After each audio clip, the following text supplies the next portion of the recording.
സഹോദരങ്ങൾ, അപ്പം മൂസാ നബി അലിഹിസ്സലാം, മൂസാ നബിയോട് യഹിയ അവിടെ നിന്ന് ഹിദർ നബി അലിഹിസ്സലാം പറഞ്ഞു, നിനക്ക് ക്ഷമ കുറവ്, എൻ്റെ കൂടെ വന്നാൽ പറ്റത്തില്ല. ഇല്ല, ഞാൻ ക്ഷമിച്ചു കൂടെ ഇരുന്നോളാം, ഞാൻ സമാധാനത്തോടു കൂടി ഇരുന്നോളാം. അല്ലാഹുവിന്റെ ഖുർആൻ പറയുന്നു, ഖാല സതജിദുനി ഇൻഷാ അല്ലാഹു സാബിറൻ വലാ അഅസീ ലക അംറാ. അദ്ദേഹം പറഞ്ഞു, അല്ലാഹു ഉദ്ദേശിക്കുന്ന പക്ഷം ക്ഷമയുള്ളവനായി താങ്കൾ എന്നെ കണ്ടെത്തുന്നതാണ്. ഞാൻ താങ്കളുടെ ഒരു കൽപ്പനയ്ക്കും എതിർ പ്രവർത്തിക്കുന്നതല്ല. ഇൻഷാ അല്ലാഹ് അവിടെ ഒന്ന് പറഞ്ഞു, അല്ലാഹു ഉദ്ദേശിക്കുന്ന പക്ഷം ഞാൻ ക്ഷമയുള്ളവനാ, ഞാൻ അങ്ങ് പറയുന്ന കാര്യങ്ങൾക്കൊന്നും എതിര് പ്രവർത്തിക്കൂല. അല്ലാഹു ഈമാൻ നൽകുമാറാകട്ടെ. അവിടെ നിന്ന് ചരിത്രം പറയുന്നുണ്ട്, രണ്ടുപേരും ഇങ്ങനെ സഞ്ചരിക്കാം, ഇങ്ങനെ നടന്നു പോകുന്നു. പടച്ചവനെ ഒരു കുഞ്ഞിനെ കണ്ടു, കളിച്ചുകൊണ്ടിരിക്കുക, പിടിച്ചിട്ട് കഴുത്ത് ഞെരിച്ച് കൊന്നുകളഞ്ഞു. അങ്ങനെ കളിച്ചുകൊണ്ടിരിക്കുന്ന ഒരു കുഞ്ഞിനെ പിടിച്ചിട്ട് കഴുത്ത് ഞെരിച്ച് കൊന്നുകളഞ്ഞു. ഹിദർ നബി അലൈഹി സ്വലാം ഇത് ചെയ്തു കഴിഞ്ഞപ്പോൾ മൂസാ നബിക്ക് പടച്ചവനെ കണ്ടിട്ട് സഹിക്കുക, നിങ്ങൾ എന്ത് പണിയാ കാണിച്ച് ചോദിച്ചോളാം. ഒറ്റ ചോദ്യം, ആ കളിച്ചോണ്ടിരിക്കുന്ന കുഞ്ഞിനെ കൊന്നുകളഞ്ഞല്ലോ. ഒന്ന് പെട്ടെന്ന് വൈലൻ്റായി. ഹിദർ നബി അലൈഹി സ്വലാം പറഞ്ഞു, ഞാൻ നിൻ്റെ അടുത്ത് അപ്പോഴേ പറഞ്ഞതല്ലേ, എൻ്റെ കൂടെ വന്നാൽ നിനക്ക് ക്ഷമിക്കാൻ പറ്റൂല. ഇല്ല ഇല്ല, ഒന്നുമില്ല അവിടെ നിന്ന് പറഞ്ഞു ഇല്ല. രണ്ടാമതൊരു നാട്ടിൽ പോയി. ഒരു നാട്ടിൽ പോയപ്പോൾ പച്ചവെള്ളം പോലും ഒരു മനുഷ്യൻ കൊടുക്കണില്ല, ഒരാളും സഹായിക്കുന്നില്ല. രണ്ടുപേരെ കണ്ടിട്ട് ഒരു പരിചയമോ ഒരാളും കുടിക്കാനുള്ള വെള്ളം പോലും കൊടുക്കണില്ല. അങ്ങനെ ഒരു പരിഗണനയും കൊടുക്കാതിരിക്കുമ്പോഴാണ് ഒരു മതിലിടിഞ്ഞു വീഴാൻ പോകുന്നത്. ഹിദർ നബി അലൈഹി സ്വലാം ഓടിച്ചെന്നിട്ട് മതിൽ പിടിച്ചിട്ട് നേരെയാക്കി കൊടുക്കുക. മൂസാ നബി ചോദിച്ച്, പച്ചവെള്ളം പോലും തരാത്ത ഇവരുടെ ഈ മതിൽ നേരെയാക്കാൻ നടക്കുക. അപ്പോഴും ചോദിച്ചു, അല്ലേ, വല്ലാത്ത ചോദ്യം. ഇപ്പോഴാണ് ചോദിക്കണത്, ഈ മതിൽ പിടിച്ച് നേരെയാക്കുന്നു, എന്തായി കാണിക്കണത്? അവിടെ നിന്ന് ചോദിച്ചു. അപ്പോഴും ഹിദർ നബി പറഞ്ഞു, നിൻ്റെ അടുത്ത് ഞാൻ അപ്പോഴേ പറഞ്ഞതാ, നിനക്ക് ക്ഷമ കുറവാ, എൻ്റെ കൂടെയുള്ള യാത്ര ശരിയാവൂല. ഇനി നീ എൻ്റെ അടുത്ത് എന്തെങ്കിലും ചോദിച്ചാൽ അപ്പം തീരും നമ്മുടെ യാത്ര. ഇനി എന്തെങ്കിലും എന്നോട് ചോദിച്ചാൽ, എൻ്റെ പ്രിയപ്പെട്ട സഹോദരങ്ങളെ, ചരിത്രം പറയുന്നു, കപ്പലിനകത്ത് കയറി, ബോട്ടിനകത്ത് കയറിയപ്പോൾ വെള്ളത്തിൽ കൂടെ സഞ്ചരിച്ചുകൊണ്ടിരിക്കുക. ഉടനെ എന്ത് ചെയ്യുക, ബോട്ടിൻ്റെ പലകകളൊക്കെ ഇളക്കിയിട്ട് കളയുക. കടലിൽ കൂടെ പോണ ബോട്ടിൻ്റെ പലക ഇളക്കി എങ്ങനെ ഇരിക്കും? പടച്ചവനെ, മൂസാ നബി അപ്പോഴും വൈലൻ്റായി. അപ്പോഴും പറഞ്ഞു, തീർന്നു, ഇനി നമ്മൾ യാത്രയില്ല, തീർന്നു യാത്ര, ഇനി നമ്മൾ തമ്മിൽ ഒരുമിച്ചുള്ള യാത്രയില്ല. എന്നിട്ട് 3 കാര്യങ്ങൾ പറഞ്ഞു കൊടുത്തു. കുട്ടിയുടെ കുന്നുകളയാനുള്ള കാരണമെന്താ? ആ മതിൽ നേരെയാക്കാനുള്ള കാരണമെന്താ? ഈ ബോട്ട് ഇളക്കി നശിപ്പിക്കാനുള്ള കാരണമെന്താ? ഇത് 3ഉം പറഞ്ഞു കൊടുത്തു. എന്നിട്ട് യാത്ര അവസാനിപ്പിച്ചു. അല്ലാഹു ഈമാൻ നൽകുമാറാകട്ടെ. അത് വലിയ ചരിത്രമാണ്. അത് പിന്നീടൊരു സമയം നമുക്ക് പഠിക്കാം എന്തായിരുന്നു. വെറുതെ പറഞ്ഞു കിട്ടിയിട്ട് കാര്യമില്ലല്ലോ. ആ 3 കാര്യങ്ങൾ പഠിക്കണമെങ്കിൽ അതിന് പറഞ്ഞു തരണോ? ഇനിയിപ്പോൾ ഉറക്കം വരാതിരിക്കണ്ട, തീരാറായി ഇൻഷാ അല്ലാഹ്. അല്ലാഹു ഈമാൻ നൽകുമാറാകട്ടെ. എന്തിനാ ഈ കുഞ്ഞിനെ കൊന്നുകളഞ്ഞത്? അവിടെ നിന്ന് പറഞ്ഞു കൊടുത്തു, ഈ കുഞ്ഞു വളർന്നു വന്നാൽ ഇവരുടെ മാതാപിതാക്കളെ തന്നെ കൊല്ലും. ഈ കുട്ടി എപ്പോഴേ കൊന്നില്ലെങ്കിൽ, ഈ കുട്ടി ഇപ്പം നശിപ്പിച്ച് കളഞ്ഞില്ലെങ്കിൽ, ഇവൻ വളർന്നു വന്നു കഴിഞ്ഞാൽ സ്വന്തം മാതാപിതാക്കളെ തന്നെ എതിരായി കൊല്ലുന്നൊരവസ്ഥ, അവർക്ക് തന്നെ വലിയ ശാപമാകുന്നൊരവസ്ഥ. അതുകൊണ്ടാണ് അവനെ നശിപ്പിച്ച് കളഞ്ഞത്. രണ്ടാമത് പറഞ്ഞു, എന്തുകൊണ്ടാണ് വീഴാൻ പോയ മതിൽ നേരെയാക്കിയത്? അവിടെ നിന്ന് ചരിത്രം പറയുന്നു, ഒരു സ്വാലിഹായ ഒരു മനുഷ്യനുണ്ടായിരുന്നു. അദ്ദേഹം മരണപ്പെടുന്ന സമയത്ത് കുറച്ച് സ്വർണ്ണ നാണയങ്ങൾ ആ മതിലിനടിയിൽ ഒളിച്ചു വെച്ചിട്ടുണ്ട്, തൻ്റെ മക്കൾക്ക് കിട്ടാൻ. യതീമായ മക്കൾക്ക് അവരുടെ കയ്യിൽ കിട്ടുന്നതിന് വേണ്ടി അതിനടിയിൽ കുറച്ച് സ്വർണ്ണ നാണയങ്ങൾ സൂക്ഷിച്ചു വെച്ചിട്ടുണ്ടായിരുന്നു. അപ്പോൾ ആ മതിലിളകി വീണ അത് നാട്ടുകാർ കാണും, യതീമിൻ്റെ കയ്യിൽ കിട്ടൂല. അതുകൊണ്ടാണ് ഞാൻ ആ മതിൽ നേരെയാക്കി വെച്ചത്. കപ്പലിനകത്ത് നിന്ന് പലകയെടുത്ത് കളയാൻ കാരണം, അപ്പുറത്ത് ശത്രുക്കളായ ഒരു രാജാവ് നിൽക്കുന്നുണ്ട്. നല്ല കപ്പൽ കണ്ടാൽ ആ കപ്പൽ പിടിക്കും, അതിനകത്തുള്ളവരെയൊക്കെ കൊന്നുകളയും. അപ്പം നല്ല കപ്പലുകൾ നോക്കി പിടിച്ചുകൊണ്ടിരിക്കുകയാണ്. അപ്പം ഈ കപ്പലൊരു പോരായ്മയുള്ള കപ്പലാണെന്ന് കാണിക്കാൻ വേണ്ടിയാണ് ഞാൻ ഇളക്കിക്കളഞ്ഞത്. എന്നിട്ട് പറഞ്ഞു, അസ്സലാമു അലൈക്കും, യാത്ര തിരിഞ്ഞ് രണ്ടുപേരും. അപ്പം ഞാൻ പറഞ്ഞു വന്നത്, മഹാനായ പ്രവാചകൻ സല്ലല്ലാഹു അലൈഹി വസല്ലമ തങ്ങൾ പറഞ്ഞു, മൂസാ നബി അലൈഹിസ്സലാം പറഞ്ഞു, മൂസാ നബി പറഞ്ഞു, എന്ത്? അല്ലാഹുവിന്റെ ഖുർആൻ പറയുന്നു, ഖാല സതജിദുനി ഇൻഷാ അല്ലാഹ്. മൂസാ നബി ഇൻഷാ അല്ലാഹ് പറഞ്ഞു എന്ന് ഖുർആൻ പറയുകയാ. അല്ലാഹുവിന്റെ അള്ളാന്റെ ഖുർആൻ പറയുന്നു. അതുപോലെ തന്നെ മൂസാ നബി അലൈഹിസ്സലാം വിവാഹിതനാകുന്ന അവസരമുണ്ടല്ലോ, അദ്ദേഹം വിവാഹം ചെയ്യുന്ന സ്ത്രീയുടെ പിതാവ് അദ്ദേഹത്തോട് പറയുകയാ, നമുക്ക് ചരിത്രമറിയാം, ഫിർഔനിന്റെ നാട്ടിലല്ലേ മൂസാ നബി കഴിഞ്ഞിരുന്നത്. മൂസാ നബി അലൈഹിസ്സലാം പടച്ചവനെ അവിടുന്നതാ തന്റെ ഗോത്രക്കാരനായ ബനു ഇസ്രായേലിൽപ്പെട്ട ഒരു പാവപ്പെട്ടവന് അവിടുന്ന് തല്ലിച്ചതയ്ക്കുന്നത് കണ്ടപ്പോ സഹിക്കാൻ കഴിയാതെ ഒരടി വെച്ചു കൊടുത്തു ഒരു മനുഷ്യനങ്ങ് വീട് മരിക്കുകയാണ്. അവസാനം മൂസാ നബി നാട് വിടുകയാ. മൂസാ നബിയുടെ അടുക്കൽ വന്ന് പറഞ്ഞു, മൂസാ, നിന്നെ പിടിക്കാൻ ഫിർഔനിന്റെ പട്ടാളക്കാര് വരുന്നുണ്ട്. ഇട്ടിരുന്ന വസ്ത്രത്തോടെ മൂസാ നബി അലൈഹിസ്സലാം ഓടുകയാണ്. ജോർദാൻ എന്ന് പറയുന്ന നാട്ടിലേക്ക് പോകുമ്പോ, എന്റെ പ്രിയപ്പെട്ടവരെ, ഈജിപ്തിലൊക്കെ പോകുമ്പോ നമുക്ക് ആ സ്ഥലങ്ങളൊക്കെ കാണാം. മഹാനായ മൂസാ നബി അലൈഹിസ്സലാം അവിടെ നിന്ന് യാത്ര ചെയ്തു. അവസാനം ചരിത്രം അറിയുമല്ലോ, അല്ലാഹുവേ, ഒരു മരത്തിൽ ചാരിയിരുന്നിട്ട് മൂസാ നബി ദുആ ചെയ്യുന്നു, അല്ലാ, എനിക്കാരുമില്ല അല്ലാ, നീയല്ലാതെ ആരുമില്ല പടച്ചവനെ, പരിചയമില്ലാത്ത നാടാണല്ലോ, നീ എന്നെ സഹായിക്കണേ അല്ലാ. മഹാനായ മൂസാ നബി അലൈഹിസ്സലാം അവിടുന്ന് ചരിത്രമറിയുമല്ലോ, രണ്ട് പെൺകുട്ടികൾ വെള്ളം കോരാ നിൽക്കുന്നു, അവരെ സഹായിക്കുന്നു. സഹായിച്ചതിന് ശേഷമാണ് ദുആ ചെയ്തത്.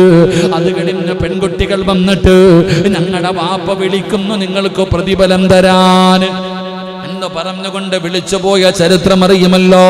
കാല ഇന്നി ഉരീദു അൻ ഉൻകിഹക ഇഹ്ദാ ഇബ്നതൈ ഹാതൈൻ അലാ അൻ തഅജുറനി സമാനിയ ഹിജജ് ഫഇൻ അതംത അശറൻ ഫമിൻ ഇൻദിക വമാ ഉരീദു അൻ അശുഖ അലൈഹി സതജിദുനി ഇൻഷാ അല്ലാഹു മിനസ്സാലിഹീൻ. മൂസാ നബി അവിടെ നിന്ന് പറഞ്ഞ രംഗം പറയുകയാണ്. ആരായിരുന്നു മൂസാ നബി വെള്ളം കോരാ സഹായിച്ച പെൺകുട്ടികളുടെ വാപ്പയാരാ?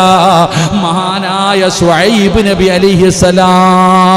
ശുഐബ് നബി അലൈഹിസ്സലാം പടച്ചവനെ അവിടെ നിന്ന് ചരിത്രം പറയുകയാണ്. ആ ശുഐബ് നബി പറയുകയാണ്, നീ 8 വർഷം എനിക്ക് കൂലിവേല ചെയ്യണം എന്ന വ്യവസ്ഥയിൽ എന്റെ 2 പെൺമക്കളിൽ നിന്ന് ഒരാളെ നിനക്ക് വിവാഹം ചെയ്തു തരാൻ ഞാൻ ഉദ്ദേശിക്കുന്നു. ശുഐബ് നബി അലൈഹിസ്സലാം പറഞ്ഞു, 8 കൊല്ലം നീ ഇവിടെ ജോലി ചെയ്യുകയാണെങ്കിൽ എന്റെ 2 പെൺമക്കളിൽ ഒരാളെ ഞാൻ നിനക്ക് വിവാഹം കഴിച്ചു തരാം. ഇനി 10 വർഷം നീ പൂർത്തിയാക്കുകയാണെങ്കിൽ അത് നിന്റെ ഇഷ്ടം. 8 എന്നുള്ളത് 10 വർഷം നിൽക്കുവാണെങ്കിൽ അൽഹംദുലില്ലാ, അത് നിന്റെ ഇഷ്ടം. നിനക്ക് പ്രയാസമുണ്ടാകാൻ ഞാൻ ഉദ്ദേശിക്കുന്നില്ല. അള്ളാഹു ഉദ്ദേശിക്കുന്ന പക്ഷം നല്ല നിലയിൽ വർത്തിക്കുവാൻ നിനക്കുണ്ട്. ഒരാളെ നിനക്ക് വിവാഹം കഴിച്ചു തരാം. 8 വർഷം നിൽക്കണം. ഇല്ല, ഇനി 10 ആണെങ്കിൽ 10, നിന്നെ ഞാൻ ബുദ്ധിമുട്ടിക്കുന്നില്ല. ഇൻഷാ അല്ലാഹ്, അള്ളാഹു ഉദ്ദേശിച്ചാൽ നിൽക്കട്ടെ. എൻ്റെ പ്രിയപ്പെട്ടവരെ, ശുഐബ് നബി അലൈഹിസ്സലാം ഇൻഷാ അല്ലാഹ് എന്ന് പറഞ്ഞതിന് തെളിവ് അള്ളാഹുവിൻ്റെ വിശുദ്ധ ഖുർആൻ. അള്ളാഹു നമുക്ക് ഈമാൻ നൽകുമാറാകട്ടെ. അള്ളാഹു നമുക്ക് ഈമാൻ നൽകുമാറാകട്ടെ.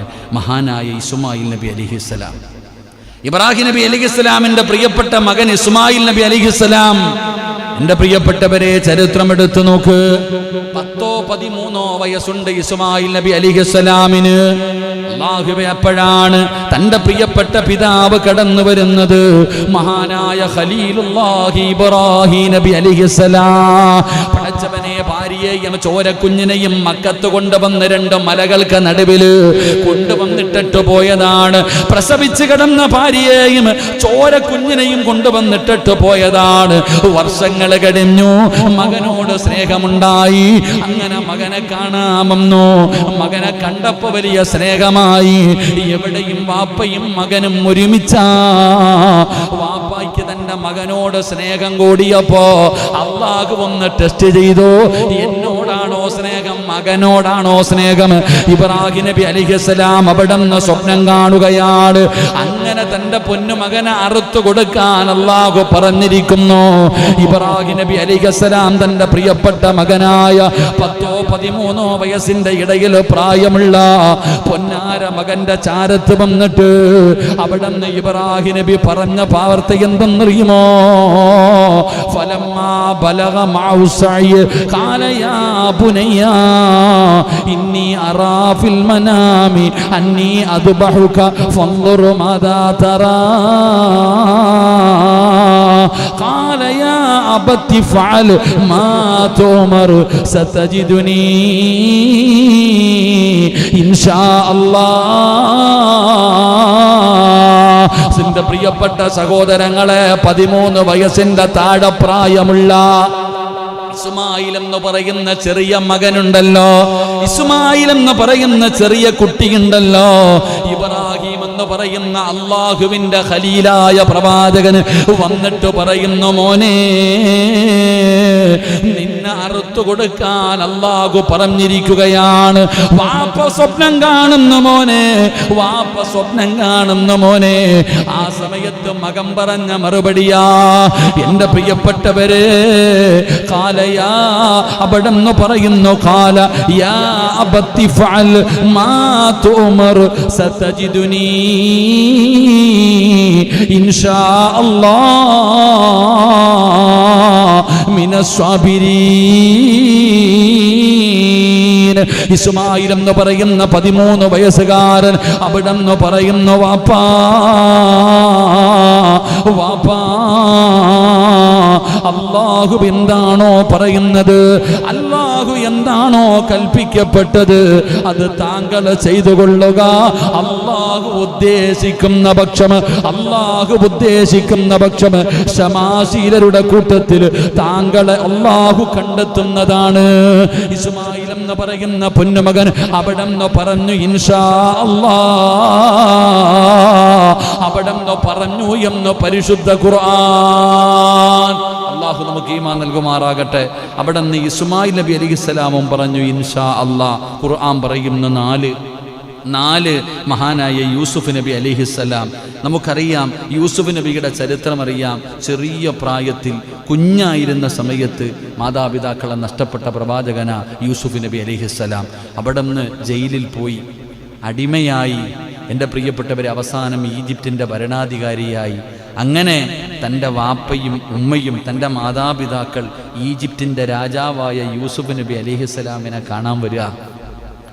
യൂസുഫ് നബിയെ കാണാൻ വരുമ്പോ അവിടെന്ന് പറയുന്നു, ഫലമ്മാ ദഖലു അലാ യൂസുഫ അവാ ഇലൈഹി അബവൈ വഖാല ദഖുലൂ മിസ്റ ഇൻഷാ അല്ലാഹു ആമിനീൻ. തൻ്റെ വാപ്പയായ യഅ്കൂബ് നബി അലൈഹിസ്സലാമും തൻ്റെ പ്രിയപ്പെട്ട ഉമ്മയും അവിടുന്ന് യൂസുഫ് നബി അലൈഹിസ്സലാമിനെ കാണുന്നതിന് വേണ്ടി മിസ്ർ എന്ന് പറയുന്ന നാട്ടിലേക്ക് കടന്നു വന്നപ്പോൾ അവിടെ നിന്ന് പറഞ്ഞു, അല്ലാഹു ഇൻഷാ അല്ലാഹ് നിർഭയത്വത്തോടുകൂടി നിങ്ങൾ പ്രവേശിച്ചുകൊള്ളൂ. യൂസുഫ് നബിയും പറഞ്ഞു ഇൻഷാ അല്ലാഹ്. അല്ലാഹു നമുക്ക് ഈമാൻ നൽകുമാറാകട്ടെ, അല്ലാഹു നമുക്ക് ഈമാൻ നൽകുമാറാകട്ടെ. അപ്പം ഇൻഷാ അല്ലാഹ് എന്ന് സൂചിപ്പിക്കുന്ന വിശുദ്ധ ഖുർആനിലെ ചില വചനങ്ങളുണ്ട്. ഇത് പ്രവാചകന്മാർ പറഞ്ഞതാണ് ഞാൻ പറഞ്ഞത്, ഇത് പ്രവാചകന്മാര് പറഞ്ഞത്. ഇനി ഖുർആൻ പറയുന്നുണ്ട് ഇൻഷാ അല്ലാഹ്. അല്ലാഹുവിന്റെ പരിശുദ്ധമായ ഖുർആൻ എടുത്ത് നോക്ക് എൻ്റെ പ്രിയപ്പെട്ടവരെ. ഒരു പശുവിനെ അറുക്കുന്നതിന് വേണ്ടി അല്ലാഹു കൽപ്പിക്കുന്നതായി മൂസാ നബി അലൈഹിസ്സലാം തന്റെ ജനതയെ അറിയിച്ചപ്പോൾ അവരുടെ മറുപടിയും ഇപ്രകാരമായിരുന്നു. മൂസാ നബി അലൈഹിസ്സലാം തൻ്റെ സമുദായത്തോട് പറഞ്ഞു, ഒരു പശുവിനെ അറുത്തു കൊടുക്കണം. വലിയൊരു കഥയാ, അതിനകത്ത് പഠിക്കേണ്ട ചില പാഠങ്ങളുമുണ്ട്. അല്ലാഹു ഈമാൻ നൽകുമാറാകട്ടെ. മൂസാ നബി അലൈഹിസ്സലാം പറഞ്ഞു, ഒരു ചെറിയ പോരായ്മകൾ വന്നപ്പോൾ പറഞ്ഞു, നിങ്ങൾ എന്ത് ചെയ്യണം, പ്രായച്ചിത്തമായിട്ട് ഒരു പശുവിനെ അറുത്തു കൊടുക്കണം. അപ്പോൾ ഇവരെന്ത് ചെയ്തു? ഒരു പശുവിനെ അറുത്തു കൊടുക്കണമെന്ന് പറഞ്ഞു. ഏതെങ്കിലും ഒരു പശുവിനെ അറുത്തു കൊടുത്താൽ മതിയായിരുന്നു. ഒരു പശുവിനെ അറുത്തു കൊടുക്കണം എന്ന് പറഞ്ഞപ്പോൾ ഏതെങ്കിലും ഒരെണ്ണത്തിന് അറുത്തു കൊടുത്താൽ മതിയായിരുന്നു. ഇവർ ചോദിച്ചു, മൂസ അല്ലാഹയോട് ചോദിക്കാൻ എങ്ങനത്തെ പശുവിനെ അറക്കണ്ടേന്ന് ചോദിക്കാൻ പാടുണ്ടോ? എടാ പറഞ്ഞാൽ ചെയ്തോണം, കൂടുതൽ ചോദ്യം പാടില്ല എന്ന് ചരിത്രം പഠിപ്പിക്കുന്നത്. അല്ലാഹു ഈമാൻ നൽകുമാറാകട്ടെ. എന്താ കുറച്ചു? മൂസാ നബിയോട് ചോദിച്ചു, അള്ളാഹയോട് ചോദിക്കാൻ ഏത് പശുവിനെ, എങ്ങനെയുള്ള പശുവിനെ ഇറക്കണം? അപ്പം പിന്നെ അള്ളാഹ് എന്താ പണി കൊടുത്തു? ലോകത്ത് കിട്ടാത്ത ഒരു പശുവിൻ്റെ അടയാളം പറഞ്ഞു കൊടുത്തു. ലോകത്ത് കിട്ടാത്ത ഒരു പശുവിൻ്റെ അടയാളം പറഞ്ഞു കൊടുത്തു. അങ്ങനെ പശുവിനെ തെരഞ്ഞ് അവസാനം ഒരു പശുവിനെ കിട്ടി. പടച്ചവനെ, അതിൻ്റെ തോല്, അതിൻ്റെ തൂക്കത്തിനനുസരിച്ച് സ്വർണ്ണ നാണയം കൊടുത്തിട്ട് അവസാനം വാങ്ങിയത്. അപ്പം ഈ ചരിത്രം പറയുന്നത്, ചെയ്യാൻ പറഞ്ഞാൽ ചെയ്യണം, കൂടുതൽ ചോദിക്കാൻ നിന്നാൽ പണി കിട്ടും. അള്ളാഹു കാക്കുമാറാകട്ടെ. അതാ പറഞ്ഞത്, കൂടുതൽ ചോദ്യമൊന്നും വേണ്ട, അപ്പം തിന്നാ പോരെ, അങ്ങനെ എന്താ അപ്പം തിന്നാ പോരെ, ചുമ്മാതെ പറഞ്ഞതല്ല ആൾക്കാർ. അല്ല ചെയ്യാൻ പറഞ്ഞാൽ ചെയ്യണം. എടാ അല്ല പറഞ്ഞു പോയി കിടക്കടാ മിനായിൽ, എന്തിനാ അല്ല അവിടെ പോയി കിടക്കുന്നത്? ചോദിക്കാൻ പാടുണ്ടോ? നീ പോയി കിടക്ക്. സഫായി പോയി കിടക്കാൻ പറഞ്ഞാൽ കിടക്കണം, മിനായി പോയി കിടക്കാൻ പറഞ്ഞാൽ കിടക്കണം, മുസ്തലിഫയിൽ പോയി കിടക്കട, കല്ല് പറക്കട എന്ന് പറഞ്ഞാൽ പറക്കണം. അതന്നെ, എന്തിനെന്നുള്ള ചോദ്യം വേണ്ട. ഞാൻ പറയും, ഞാൻ യജമാനൻ, നീ എൻ്റെ അടിമ, മര്യാദയ്ക്കനുസരിച്ച് കൊള്ളണം. അള്ളാഹു ഈമാൻ നൽകുമാറാകട്ടെ. അപ്പം മൂസാ നബി അലൈഹിസ്സലാം അവിടെ നിന്ന് പോയിട്ട് തൻ്റെ സമുദായത്തോട് പറഞ്ഞപ്പോൾ അവരും പറഞ്ഞു, അവരെ പറഞ്ഞ മറുപടി എന്താണ്? ഖാലു ദുഉ ലനാ റബ്ബക യുബയ്യിൻ ലനാ മാ ഹിയ ഇന്നൽ ബഖറ തസാബഹ അലൈനാ വ ഇന്നാ ഇൻഷാ അല്ലാഹു ലമുഹ്തദൂൻ. അവരും പറഞ്ഞു ഇൻഷാ അല്ലാഹ്, അള്ളാഹു ഉദ്ദേശിക്കുന്നത് ഞങ്ങൾ ചെയ്തു കൊള്ളാം. അപ്പോൾ അവരും ഇൻഷാ അല്ലാഹ് പറഞ്ഞു. ഖുർആൻ നമുക്കത് പഠിപ്പിച്ചു തരുന്നു. അള്ളാഹു ഈമാൻ നൽകി അനുഗ്രഹിക്കുമാറാകട്ടെ. ഖുർആൻ എടുത്ത് നോക്കിയാൽ മതി, അള്ളാഹ് പറയുന്നുണ്ട് എങ്ങനത്തെ പശുവിനെയാണ് പിന്നെ അറക്കാൻ പറഞ്ഞതെന്ന്. ഇങ്ങനത്തെ നിറമുള്ള, ഇങ്ങനത്തെ കൊമ്പുള്ള, ജനങ്ങൾ കാട്ടിൽ വളർത്തിയ, ഒരാൾ കിട്ടാത്ത സാധനം. അവിടെയും തന്ത്രമുണ്ട്. അവസാനം ഒരു യതീമായ കുട്ടിയുടെ വളർത്തുന്ന പശു, ഒരു യതീമായ കുട്ടി വളർത്തുന്ന പശു, അവൻ ചോദിച്ച കാശ്, സ്വർണ്ണ നാണയം തൂക്കി കൊടുത്തിട്ടാണ് വാങ്ങിച്ചത്. അള്ളാഹു വലിയ ഐഡിയപരമായിട്ടുള്ള കാര്യങ്ങളാണ്. അതാ അള്ളാഹു ഈമാൻ നൽകുമാറാകട്ടെ. എൻ്റെ പ്രിയപ്പെട്ട സഹോദരങ്ങളെ, നബി സല്ലല്ലാഹു അലൈഹി വസല്ലമ തങ്ങളും സ്വഹാബികളും ഒന്നിച്ചു മക്കയിൽ മസ്ജിദുൽ ഹറാമിൽ പ്രവേശിക്കുന്നതായി ഹിജ്റ പോയതിനു ശേഷം മദീനയിൽ വെച്ച് അവിടെ സ്വപ്നം കണ്ട് ഈ കാര്യം വിശുദ്ധ ഖുർആൻ അവിടെ നിന്ന് പറയുന്നുണ്ട്. നബി സല്ലല്ലാഹു അലൈഹി വസല്ലമ തങ്ങളുടെ കാലഘട്ടത്തിലും സ്വഹാബത്തിന്റെ കാലഘട്ടത്തിലൊക്കെ ഇൻഷാ അല്ലാഹ് പറഞ്ഞതായി ഖുർആൻ പറയുന്നു. അല്ലാഹുവിന്റെ ഖുർആൻ പറയാ, ബിസ്മില്ലാഹിർ റഹ്മാനിർ റഹീം, ലഖദ് സദഖല്ലാഹു റസൂലഹു അർറുയാ ബിൽ ഹഖ് ലതദ്ഖുലന്നൽ മസ്ജിദൽ ഹറാമ ഇൻഷാ അല്ലാഹു ആമിനീൻ محلقين رؤوسكم ومقصرين لا تخافون فعلم ما لم تعلم فجعل من دون ذلك فتحا قريبا. പരിശുദ്ധമായ ഖുർആൻ പറയുകയാണ്, അല്ലാഹുവിന്റെ പ്രവാചകന്, അല്ലാഹുവിന്റെ റസൂൽ സല്ലല്ലാഹു അലൈഹി വസല്ലമ തങ്ങൾ നബിയും സ്വഹാബത്തിന്റെ ചരിത്രം മദീനയിൽ വെച്ച് അവിടെ നിന്ന് ഇൻഷാ അല്ലാഹ് പറഞ്ഞതായി പരിശുദ്ധമായ ഖുർആൻ അവിടെ നിന്ന് പഠിപ്പിച്ചു തരുമ്പോ, എൻ്റെ പ്രിയപ്പെട്ട സഹോദരങ്ങളെ, അല്ലാഹുവിന്റെ ഖുർആനിൽ ഒരുപാട് സ്ഥലങ്ങളിൽ പ്രവാചകന്മാർ ഇൻഷാ അല്ലാഹ് പറഞ്ഞതിന് തെളിവുണ്ട്. ഇൻഷാ അല്ലാഹ് പറഞ്ഞിട്ടുണ്ട്. ഖുർആനിൽ അല്ലാഹു ഇൻഷാ അല്ലാഹയെ കുറിച്ച് പറയുന്നുണ്ട്. ഇൻഷാ അല്ലാഹ് പറയാതിരുന്നാൽ വരുന്ന ഭവിഷ്യത്തും നമുക്ക് പറഞ്ഞു തരുന്നുണ്ട്.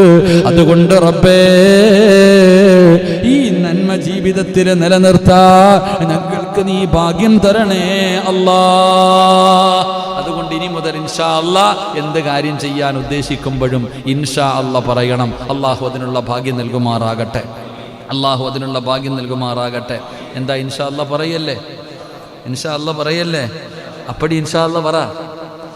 അൽഹംദുലില്ലാ, അല്ലാഹു ഭാഗ്യം തരുമാറാകട്ടെ.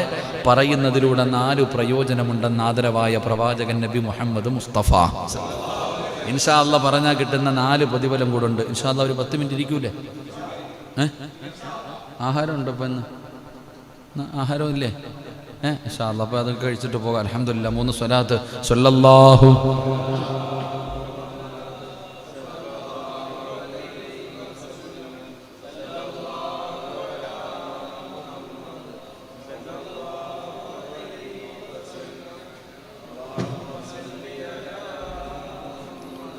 യാ റബ്ബി സ്വല്ലി അലൈഹി വസല്ലിം. അല്ലാഹു സ്വീകരിക്കുമാറാകട്ടെ.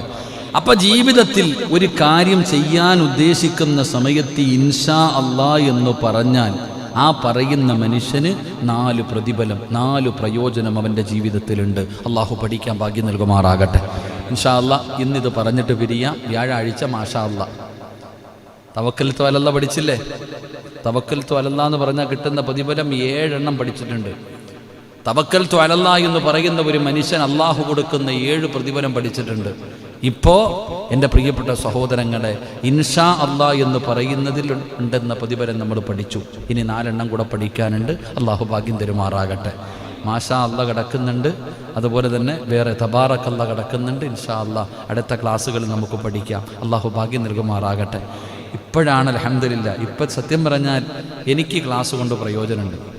നിങ്ങളെക്കാളും പ്രയോജനം എനിക്കാണ്. കാരണം എന്തേ, അത്രയും സാധാരണ വഴുതിന് പോകുമ്പോൾ വിഷയം നോക്കാൻ സമയം തന്നെ ഇല്ല.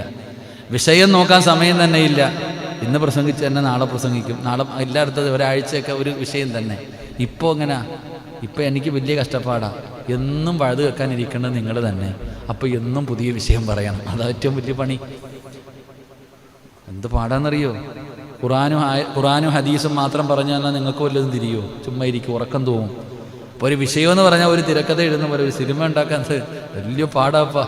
അൽഹംദുലില്ലാ, അള്ളാഹു നമ്മുടെ ഇൽമിൽ അള്ളാഹു വിശാലത നൽകുമാറാകട്ടെ, അള്ളാഹു ബർക്കത്ത് നൽകുമാറാകട്ടെ. അപ്പോൾ അൽഹംദുലില്ലാ എനിക്കും പ്രയോജനമുണ്ട്. പുതിയ പുതിയ വിഷയങ്ങൾ എല്ലാ ആഴ്ചയിലും 2 വിഷയം വേണം. എല്ലാ ആഴ്ചയിലും പുതിയ 2 വിഷയം. അൽഹംദുലില്ലാ റബീഉൽ അവ്വൽ വരുന്നുണ്ട്. 12 ദിവസവും നമ്മൾ വഅദ് പറയും ഇൻഷാ അല്ലാഹ്. അള്ളാഹു ഭാഗ്യം തരുമാറാകട്ടെ. നബി സല്ലല്ലാഹു അലൈഹി വസല്ലമ തങ്ങളുടെ ജനനം മുതൽ മരണം വരെ 12 ദിവസവും വഅദ് ഇൻഷാ അല്ലാഹ്. ആരെങ്കിലുമൊക്കെ വരും, ഞാനുണ്ടാകണമെന്നില്ല. ഇൻഷാ അല്ലാഹ് ആരെങ്കിലും ഉസ്താദന്മാരെ കൊണ്ടുവന്ന് നമ്മുടെ ക്ലാസ് ഇവിടെ നടക്കും. അൽഹംദുലില്ലാ അള്ളാഹു ഭാഗ്യം നൽകുമാറാകട്ടെ. എൻ്റെ പ്രിയപ്പെട്ട സഹോദരങ്ങളുടെ അൽഹംദുലില്ലാ പള്ളിയുടെ കാര്യം നിങ്ങൾ മറന്നു പോകരുത്. നിങ്ങളെ കൊണ്ട് കഴിയുന്നത് അൽഹംദുലില്ലാ സിമെൻ്റായിട്ടോ കമ്പിയായിട്ടോ കല്ലായിട്ടോ നിങ്ങളെ കൊണ്ട് എന്താണോ കഴിയുന്നത് അൽഹംദുലില്ലാ അള്ളാഹുവിൻ്റെ പള്ളിക്ക് വേണ്ടി നിങ്ങൾ കൊടുക്ക്. മനസ്സിലെ നീയത്തുകൾ അൽഹംദുലില്ലാ ഓരോ മനുഷ്യനും അവരിങ്ങനെ നീയത്ത് ചെയ്തിട്ട്, നേർച്ച ചെയ്തിട്ട്, അവരുടെ കാര്യങ്ങൾ ഉസ്താദെ ജോലി കിട്ടിയാൽ ആദ്യത്തെ ശമ്പളം പള്ളിക്ക് എന്ന് പറഞ്ഞിട്ട് തരുമ്പോൾ നമുക്ക് മനസ്സിനൊരു സമാധാനം. അൽഹംദുലില്ലാ അവരുടെ കാര്യം നടന്നല്ലോ. അതുകൊണ്ട് എൻ്റെ പ്രിയപ്പെട്ട സഹോദരങ്ങളെ, സഹോദരിമാരെ, നിങ്ങളെ കൊണ്ട് കഴിയുന്നത് അൽഹംദുലില്ലാ അള്ളാഹുവിൻ്റെ പള്ളിക്ക് വേണ്ടി നിങ്ങൾ കൊടുക്ക്. നിങ്ങൾക്ക് വേണ്ടി ഇൻഷാ അല്ലാഹ് എല്ലാ ദുആ എന്ന് മാത്രമല്ല എന്നും അൽഹംദുലില്ലാ നിങ്ങൾക്ക് വേണ്ടി നമ്മൾ ദുആ ചെയ്യും. അള്ളാഹു അതിനുള്ള ഭാഗ്യം നൽകി അനുഗ്രഹിക്കുമാറാകട്ടെ. എൻ്റെ പ്രിയമുള്ളവരെ, മഹാനായി നബി മുഹമ്മദ് മുസ്തഫ സ്വല്ലല്ലാഹു അലൈഹി വസല്ലമ തങ്ങൾ പറയുകയാണ്, ഇൻഷാ അല്ലാഹ് എന്ന് പറഞ്ഞാൽ പ്രധാനമായിട്ടൊരു മനുഷ്യന് 4 പ്രയോജനങ്ങളാണുണ്ടാകുന്നത്. 4 പ്രയോജനങ്ങളാണുണ്ടാകുന്നത്. എൻ്റെ പ്രിയപ്പെട്ടവരെ, അതിലെ ഒന്നാമത്തെ കാര്യം എന്തെന്നറിയുമോ? ഇൻഷാ അല്ലാഹ് എന്ന് പറയുന്ന ഒരു മനുഷ്യന് കിട്ടുന്ന ഒന്നാമത്തെ പ്രതിഫലം എന്തെന്നറിയുമോ? അവന് 4 പ്രയോജനങ്ങളുണ്ട്. ഒന്നാമത്തെ പ്രയോജനം എന്താ? അള്ളാഹുവിൻ്റെ പ്രവാചകൻ സ്വല്ലല്ലാഹു അലൈഹി വസല്ലമ തങ്ങൾ പറയുന്നു, അള്ളാഹുവിൻ്റെ കൽപ്പന അനുസരിച്ചതിനുള്ള പ്രതിഫലം കിട്ടുമെന്ന് ആദരവായ പ്രവാചകൻ നബി മുഹമ്മദ് മുസ്തഫ സ്വല്ലല്ലാഹു അലൈഹി വസല്ലമ തങ്ങൾ പറയുകയാണ്, ഇൻഷാ അല്ലാഹ് എന്ന് പറയണമെന്ന് പറഞ്ഞതാരാ? അല്ലാഹുവാ. ഇൻഷാ അല്ലാഹ് എന്ന് പറയണമെന്ന് പറഞ്ഞ ആരാ പറഞ്ഞത്? അല്ലാഹ് പറഞ്ഞതാ. അപ്പൊ അല്ലാഹ് പറഞ്ഞു, ഇൻഷാ അല്ലാഹ് പറയാതെ നീ ഉറപ്പ് പറയാൻ പാടില്ല. അല്ലാഹ് പറഞ്ഞു, നാളെ ഞാൻ ഉറപ്പായിട്ടും ചെയ്യാമെന്ന് നീ പറയരുത്. നീ എന്ത് പറയണം? ഇൻഷാ അല്ലാഹ് എന്ന് ചേർത്ത് പറയണം. അള്ളാഹുവിൻ്റെ കൽപ്പനയാ. അള്ളാഹുവിൻ്റെ കൽപ്പന അനുസരിച്ചതിനുള്ള പ്രതിഫലം അല്ലാഹ് നിനക്ക് തരുമെന്ന് നബിയുനാ റസൂലുള്ളാഹി. അള്ളാഹു പറഞ്ഞത് അനുസരിച്ച അതിന് പ്രതിഫലം കിട്ടൂലേ? അല്ലാഹ് പറഞ്ഞു നിസ്കരിച്ചാൽ പ്രതിഫലം കിട്ടുമോ? എന്താ പ്രതിഫലം കിട്ടുക? ദുനിയാവ് ആഖിറവും രക്ഷപ്പെടും. അല്ലാഹ് പറഞ്ഞു നോമ്പ് പിടിച്ചാൽ കിട്ടുന്ന പ്രതിഫലം എന്താ? ദുനിയാവ് ആഖിറവും രക്ഷപ്പെടും. അല്ലാഹ് പറഞ്ഞു സദക്ക കൊടുത്താൽ എന്താ പ്രതിഫലം? ദുനിയാവും രക്ഷപ്പെടും, ആഖിറവും രക്ഷപ്പെടും. പൈസ മുടക്കി ഹജ്ജിന് ഹജ്ജ് ചെയ്താൽ പ്രതിഫലം എന്താ? സ്വർഗം കിട്ടും. അപ്പം അതുപോലെ അള്ളാഹു ഇൻഷാ അല്ലാഹ് പറയാൻ പറഞ്ഞിട്ടുണ്ട്. അത് കൽപ്പനയാണ്. അള്ളാഹുവിൻ്റെ കൽപ്പന അനുസരിച്ച അതിനുള്ള പ്രതിഫലം നമുക്ക് അള്ളാഹു തരും. അള്ളാഹു ഈമാൻ നൽകുമാറാകട്ടെ. മുതലാളി പറയുന്ന കാര്യങ്ങൾ അനുസരിക്കുന്ന സ്റ്റാഫിന് പ്രത്യേക പരിഗണന അല്ലേ? കടയിലെ സ്റ്റാഫ് എന്ത് പറഞ്ഞാലും അവൻ അനുസരിക്കും. എന്ത് കാര്യം ഒരു ന്യൂനതയുമില്ല.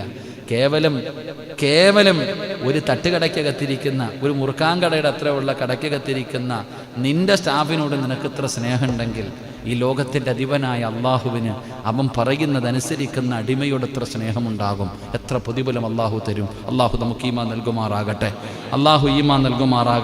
രണ്ട് എൻ്റെ പ്രിയപ്പെട്ട സഹോദരങ്ങളെ, ഇൻഷാ അല്ലാഹ് പറയാൻ മറന്നു പോകരുത്. പിന്നെ ഒരു കാര്യം ചെയ്യാൻ ഉദ്ദേശിച്ചാൽ എൻ്റെ പ്രിയപ്പെട്ടവരെ, വീട് പണിയാകട്ടെ, ഏത് കാര്യമാകട്ടെ, നിങ്ങൾ ഇൻഷാ അല്ലാഹ് ഉസ്താദേ നാളെ ഞാൻ വീട് പണി തുടങ്ങുകയാണ്. എൻ്റെ ഉസ്താദേ പടച്ചവനെ റബീഉൽ അവ്വൽ മാസത്തിൽ വീടിന് കുറ്റിയടിക്കാൻ തുടങ്ങുന്നു ഇൻഷാ അല്ലാഹ്. ഉസ്താദേ കടങ്ങളൊക്കെ തീരണം ഇൻഷാ അല്ലാഹ്. എൻ്റെ പ്രിയപ്പെട്ടവരെ, ഇൻഷാ അല്ലാഹ് പറഞ്ഞാ കിട്ടുന്ന രണ്ടാമത്തെ പ്രതിഫലം മഹാനായ നബി മുഹമ്മദ് മുസ്തഫ സ്വല്ലല്ലാഹു അലൈഹി വസല്ലമ തങ്ങൾ പറയുന്നു, അവന്റെ കാര്യം അല്ലാഹു എളുപ്പമാക്കി കൊടുക്കുമെന്ന് ആദരവായ പ്രവാചകൻ നബി മുഹമ്മദ് മുസ്തഫ സല്ലല്ലാഹു അലൈഹി വസല്ലമ തങ്ങൾ പറയുന്നു, അല്ലാഹ് നിന്റെ കാര്യം എളുപ്പമാക്കും, അല്ലാഹു നിന്നെ സഹായിക്കും മനുഷ്യ. ഉസ്താദേ ഇൻഷാ അല്ലാഹ് കടമൊക്കെ വീട്ടണം, ഉസ്താദേ ഇൻഷാ അല്ലാഹ് നാളെ മുതൽ നിസ്കരിക്കാൻ തുടങ്ങണം, ഉസ്താദേ ഇൻഷാ അല്ലാഹ് നാളെ മുതൽ ജീവിതത്തിൽ മാറ്റമുണ്ടാകും, ഞാൻ നന്നാകും, പടച്ചവരെ ഇൻഷാ അല്ലാഹ് പറ മുസ്ലിമേ. എൻ്റെ പ്രിയപ്പെട്ട പെങ്ങന്മാരോട് ഇൻഷാ അല്ലാഹ് പറഞ്ഞ കിട്ടുന്ന രണ്ടാമത്തെ പ്രതിഫലം, നിന്റെ കാര്യങ്ങൾ അല്ലാഹു എളുപ്പമാക്കുമാണ്. വീട് പണി പ്രയാസത്തിൽ കഴിയുന്നവര്, അല്ലാഹുവേ ഇൻഷാ അല്ലാഹ് ഉസ്താദേ പലിശ ഞാൻ ഇതിനകത്ത് കേറ്റത്തില്ല, അല്ലാഹു നിന്റെ വീട് പണി എളുപ്പമാക്കും, പടച്ചവൻ നിന്റെ പ്രയാസങ്ങൾ മാറ്റും, അല്ലാഹു നിന്റെ കടങ്ങൾ മാറ്റും, ഇൻഷാ അല്ലാഹ് നിന്റെ രോഗങ്ങൾ മാറും. പടച്ചവനെ ഇൻഷാ അല്ലാഹ് പറയുന്ന ഒരു മനുഷ്യന് അല്ലാഹു കൊടുക്കുന്ന രണ്ടാമത്തെ പ്രതിഫലം എന്തെന്നറിയുമോ? അവന്റെ കാര്യങ്ങൾ അല്ലാഹു എളുപ്പമാക്കി കൊടുക്കുമെന്ന് ആദരവായ പ്രവാചകൻ നബി മുഹമ്മദ് മുസ്തഫ